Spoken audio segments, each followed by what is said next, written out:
और आज होली हवे, आज सभी कलाकार एजा प्रस्तुति दिया ला। और निशा दी एक सेकंड इधर आइए आप। भैया ने जो भी कहा सच में आप बहुत सीनियर है। मुझे लगता है मेरा जन्म भी नहीं हुआ होगा तब से निशा दी गाना गा रही हैं। तो सच में आप बहुत सीनियर हैं और हमेशा सीनियर ही रहेंगे, चाहे कोई कितना बड़ा हो जाए छोटा हो जाए।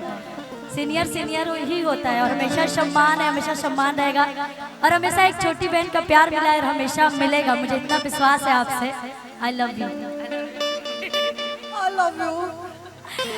थैंक यू दीदी, इतना कोऑपरेट भी करती हैं आप। बहुत मतलब इतनी बड़ी सुपरस्टार हो के जो इतना डाउन टू अर्थ रहती है ना, ये सबसे ज्यादा दिल में घर करता है। ये सबसे ज्यादा मेरे दिल में घर करता है इनके लिए। और आजीवन मैं इनसे प्यार करती हूँ, आजीवन करूंगी चाहे दुनिया इधर से उधर हो जाए। कॉट दी भैया, कॉट दी। एफ कर लीजिएगा, एफ एफ। कालबा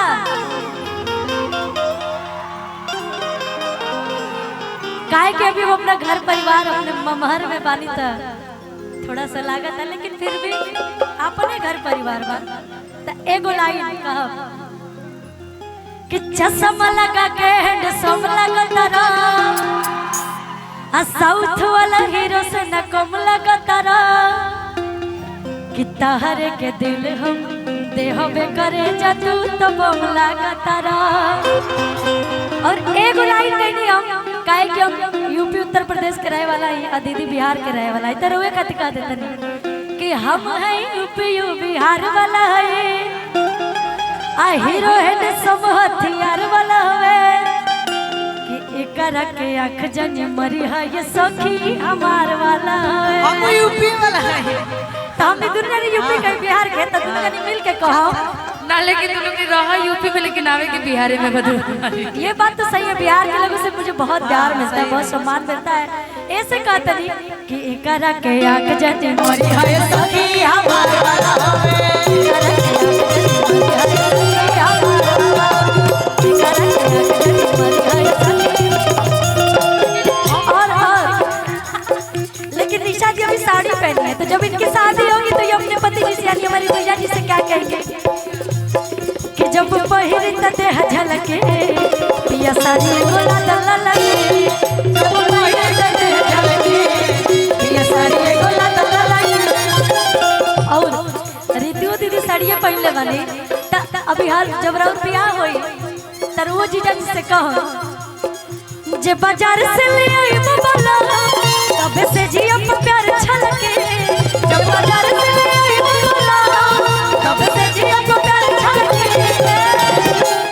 हम मुस्का के हलके हलके एक सोनिया ले आला लगे, जब पहिरे त हलके पिया साड़िया ले आला लगे, जब पहिरे त हलके पिया साड़िया ले आला लगे। झारस जब बाल सैया जी लागस कमाल सैया, बगली से निकाल सैया जी उड़ावत रुमाल सैया, पातर कोरी होया डोले, पातर कोरी होया डोले, नदिया के बीच जैसे नैया डोले सही मोर सैया डोले, नदिया के बीच जैसे नैया डोले सही मोर सैया डोले। सुनी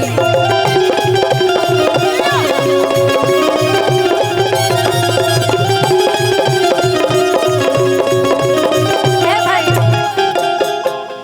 कि कश्मीर के फ्रूट लगेलू चल दी। अच्छा ये कौन सा कलर है दीदी, मुझे समझ में नहीं आ रहा। कॉफी पिंक है ना? हेलो कि कश्मीर के फ्रूट लगेलू, साड़ी पिंक में क्यूट लगेलू, कश्मीर के फ्रूट लगेलू। ए भैया दीदी हमरा के बहुत अच्छा लागल, लेकिन हमनी दुनिया ने निशा दिखाती कम तक का कहूं कि कश्मीर के फ्रूट लगेलू, आ साड़ी पिंक में क्यूट लगेलू, कश्मीर के फ्रूट लगेलू, साड़ी पिंक में क्यूट लगेलू। और सुना कि तारा अखिया के कजरा जा आ काला काला तिल कुट लागेलू, तारा अखिया के गजरा जा काला काला तिल कोट लगल समीर के फुरुट लगल साड़ी के फुरुट लगल समीर के फुरुट लगल साड़ी और सुना दोनों जाने खातिर तब से बैठ के हमने गपशप करत रही लेकिन अब नहीं हमने के बारे आइला तक कि ताका ताकी ढेर भई अरे ताका ताकी ढेर भई बोला कब फूल झाड़ी सच बोला अरे बोला देख बड़ी की गाड़ी अरे ताका ताकी ढेर भई बोला कब फूल झाड़ी आपसे पूछ रही हूँ कितनी बोला हो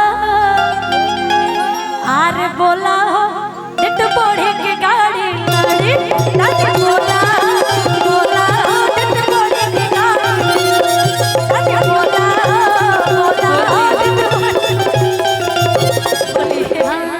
हमरा बहिनी के गोलियां मोती लगे सखी हमरा बहिनी के गोलियां मोती लगे सखी उहे दिल हमर लेके गइल दिल ये सखी उहे दिल हमर लेके गइल दिल ये सखी उहे दिल हमर लेके गइल। और सुनिए गोरे गोरे गाल बागल पकाला तिले हो रहा गोरे गोरे गाल बागल पकाला तिले हो रहा जिससे आपकी शादी होगी कि तारा जैसन सुनर लईकी तारा जैसन सुनर लईकी किस्मत से मिले हो रहा तारा जैसन सुनर लईकी किस्मत से मिले हो रहा तारा जैसन सुनर खुशी जब इनका शादी हुई तो ये गौरी बात कही है बोली साइकिल ऊपर सैया बैठ हैंडल ऊपर हम जी